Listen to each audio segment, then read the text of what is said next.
धमाल मनोरंजनासाठी बॉली स्टोरीजला आजच सबस्क्राईब करा आणि शेजारील बेल आयकॉनवर क्लिक करा।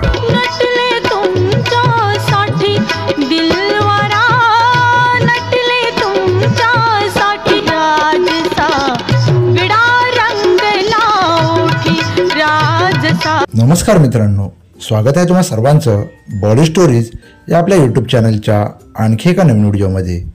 मित्रांनो, आज आपण माहिती जाणून घेणार आहोत लावणी सम्राज्ञी सुरेखा पुणेकर यांच्याविषयी।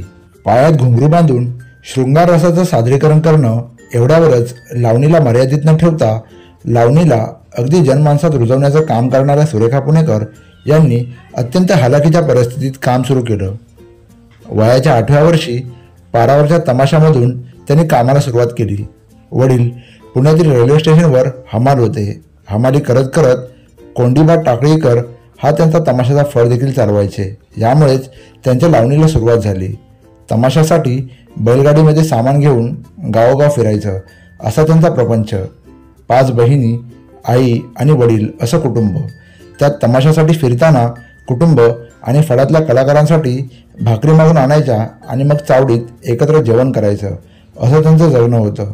त्यात पुन्हा पावसाळा सुरू झाला की तमाशा बंद असायचा। हा सगळा खटाटोप करताना त्यांचं शिक्षण देखील होऊ शकलं नाही।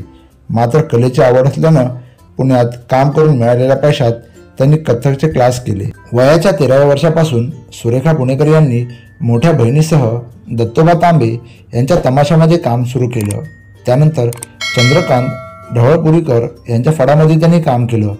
पुढे त्यांच्या कलेचं सादरीकरण चांगलं होत गेल्यानंतर वेगवेगळ्या तमाशाच्या फडात त्यांना बोलावलं जाऊ लागलं। मोठी हिंमत करत बहीण लता पुणेकर सोबत स्वतःचा तमाशाचा फड सुरू केला। प्रतिकूल परिस्थितीत असताना देखील साठवलेले पैसे आणि लोकांनी केलेल्या मदतीतून हा फड तयार करता आला। सुरेखा पुणेकर याच नावाने आज त्या ओळखल्या जात असल्या तरी त्यांच्या वडिलांचं नाव मात्र टाकळीकर होतं। पुण्याचं नाव प्रसिद्ध असल्यामुळे तमाशाला त्याचा फायदा होईल म्हणून पुणेकर हेच नाव त्यांनी दिल्याचं त्या सांगतात। लता सुरेखा पुणेकर या नावानं त्यांचा हा तमाशाचा फड सुरू झाला। तमाशा सुरू केल्यानंतर सुरेखा पुणेकर यांचं वय कमी होतं। तमाशा प्रसिद्ध होत गेला तसा प्रतिस्पर्धी लोकांचा त्रास देखील व्हायला लागला। एकदा घडलेल्या एका मोठ्या घटनेत त्यांच्या फडाची गाडी दरीत कोसळली आणि हे असे वाद नको म्हणून त्यावेळी त्यांनी तमाशा बंद करण्याचा विचार केला। शेवटी कलेची आवड आणि पोटाचा प्रश्न या गोष्टींमुळे त्या जास्त दिवस तमाशापासून दूर राहू शकल्या नाहीत। तमाशाची पंढरी असलेल्या नारायणगावमध्ये पुन्हा काही दिवसांनी त्यांनी तमाशाला सुरुवात केली। 1998च्या लावणी महोत्सवात त्यांनी भाग घेतला। ह्याच कार्यक्रमात या रावजी, बसा भाऊजी या त्यांच्या लावणीनं त्यांनी मोठ्या मोठ्या दिग्गजांचं मन जिंकलं। राजकारण आणि चित्रपटसृष्टीतील दिग्गजांनी त्यांच्या कलेचं कौतुक केलं। नृत्य, गायन आणि अदाकारी या तिन्ही गोष्टींचा संगम साधत होणाऱ्या सादरीकरणामुळे त्या मोठ्या मोठ्या कलाकारांच्या नजरेत आल्या। पुरुषांची मक्तेदारी असलेल्या आणि शिक्का बसलेल्या लावणीवर त्यांनी नटरंगी नार यासारख्या खास महिलांसाठी तयार केलेल्या लावणी कार्यक्रमाचे अनेक प्रयोग केले। तिथून त्यांच्या प्रवासाला पुन्हा एकदा गती मिळाली। पुढे त्यांच्या लावणीला महाराष्ट्रभर ओळख मिळाली। राज्यात, देशात आणि विदेशात देखील त्यांचे कार्यक्रम गाजले। अमेरिकेच्या मॅडिसन चौकात त्यांच्या लावणीचा कार्यक्रम गाजला। वेगवेगळ्या TV कार्यक्रमांत देखील त्यांनी सहभाग घेतला।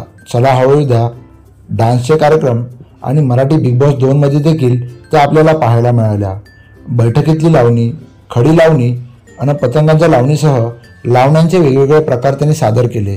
त्यांनी या क्षेत्रात केलेल्या कामामुळे लावणी म्हणजे सुरेखा पुणेकर आणि सुरेखा पुणेकर म्हणजे लावणी असं समीकरणच तयार झाले।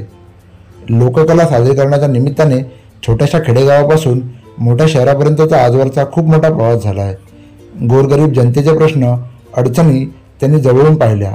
त्यांना खूप वाटायचे त्यांच्या समस्या सर्वांसमोर मांडाव्यात, सोडवून घ्याव्यात, परंतु केवळ भावनिक होऊन गप्प बसण्याशिवाय पर्याय नव्हता।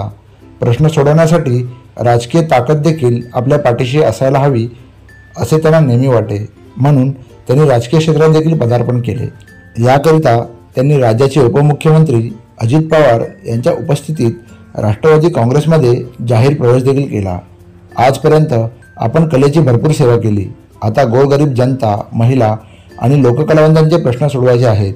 त्यासाठी सर्वसामान्यांच्या विकासाचा ध्यास व तळमळ असलेल्या पक्षाची आपण निवड केली आहे हे त्यांनी सांगितले.